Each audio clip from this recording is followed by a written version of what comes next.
Hello दोस्तों, नमस्कार। दोस्तों, आज हम भारतीय दंड संहिता की धारा 304 खा यानी कि 304 बी के बारे में बात करेंगे। दोस्तों, धारा 304 बी एक बहुत ही महत्वपूर्ण धारा है। धारा 304 बी दहेज मृत्यु के बारे में प्रावधान करती है। तो दोस्तों, आज हम इस बारे में जानेंगे और वीडियो के आखिर में आपको एक इंटरेस्टिंग लीगल फैक्ट यानी कि एक रोचक कानूनी तथ्य बताऊंगा और साथ में एक रिक्वेस्ट भी करूंगा, तो मेरे साथ आखिर तक बने रहिएगा। मैं हूं एडवोकेट अमरकेश विश्वकर्मा। दोस्तों, धारा 304 बी गंभीर मामलों में लगाई जाने वाली एक धारा है।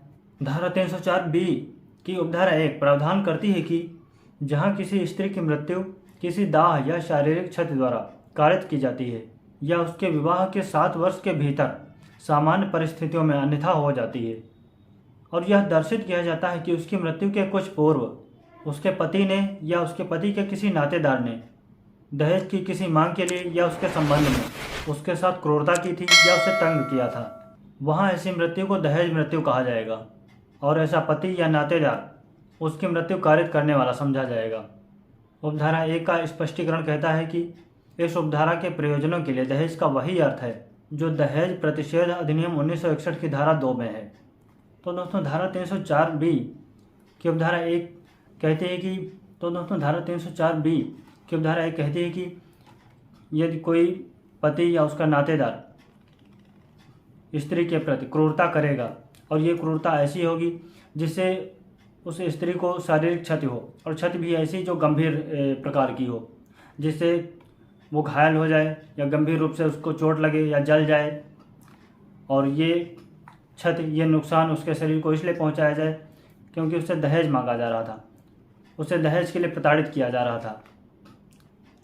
ये मानसिक प्रताड़ना, ये शारीरिक क्षति इसलिए पहुंचाएगी क्योंकि दहेज मांगा गया था, क्योंकि इसका कारक दहेज था।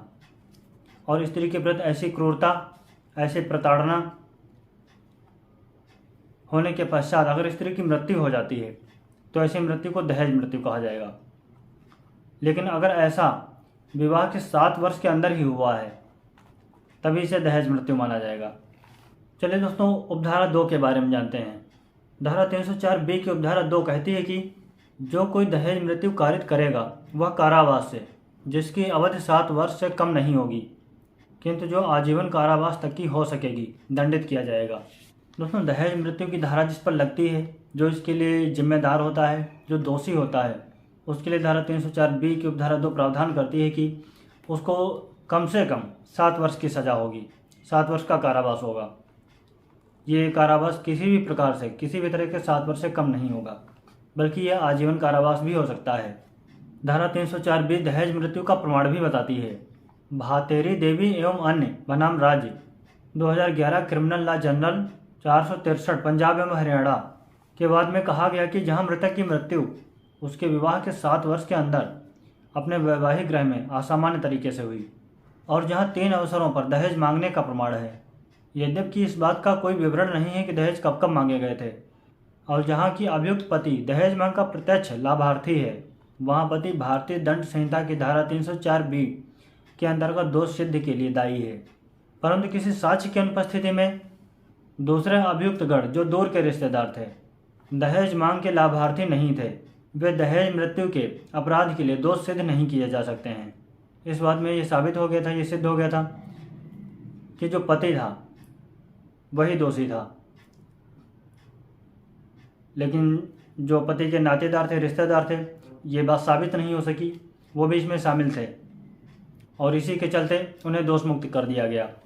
एक दूसरा मामला है तुम्मला वेंकटेश्वर राव बनाम state of Andhra Pradesh 2014 criminal law general 1641 SC। इस बात में सर्वोच्च न्यायालय ने कहा कि धारा 304 बी में मृत्यु के कुछ पूर्व का अर्थ मृत्यु के तत्काल पूर्व नहीं है। यानी कि इस बात में सर्वोच्च न्यायालय ने कहा कि धारा 304 बी की उपधारा 1 में मृत्यु के कुछ पूर्व का, ये जो शब्द आए हैं, इनका अर्थ ये नहीं है कि मृत्यु के तत्काल पूर्व। तो दोस्तों, ये थी धारा 304 बी जो कि दहेज मृत्यु के बारे में प्रावधान करती है। इस धारा को जानना बहुत ही महत्वपूर्ण है क्योंकि अक्सर लोगों को जानकारी नहीं होती है और लोगों पर यह धारा लगा दी जाती है या वो गलत फंस जाते हैं। तो इस बारे में जानना सभी के लिए ज़रूरी है। और अब मैं आपको एक इंटरेस्टिंग लीगल फैक्ट बताता हूँ। दोस्तों, भारत में आज़ादी के बाद पहेलियाँ सुलझाने के लिए प्रतियोगिताएं कराई जाने लगीं। प्रतियोगिता में जो जीतता था उसको इनाम के तौर पर नकद राशि भी दी जाती थी। और इसके लिए 1955 में प्राइज कंपटीशन एक्ट भी बनाया गया। लेकिन आज ये प्रासंगिक नहीं है, इसका आज कोई मतलब नहीं है, लेकिन ये एक्ट बना हुआ है। तो दोस्तों, ये था आज का इंटरेस्टिंग लीगल फैक्ट। और अब मैं आपसे एक रिक्वेस्ट करता हूँ, दोस्तों पानी बचाइए, ये बहुत ज़रूरी है। पानी बेवजह बर्बाद मत कीजिए। Save water save life. दोस्तों, इस वीडियो के बारे में आप अपनी राय सुझाव कमेंट बॉक्स में ज़रूर लिखिएगा। मिलते हैं अगले वीडियो में। और इस वीडियो में मेरे साथ आखिर तक बने रहने के लिए आपका बहुत बहुत धन्यवाद।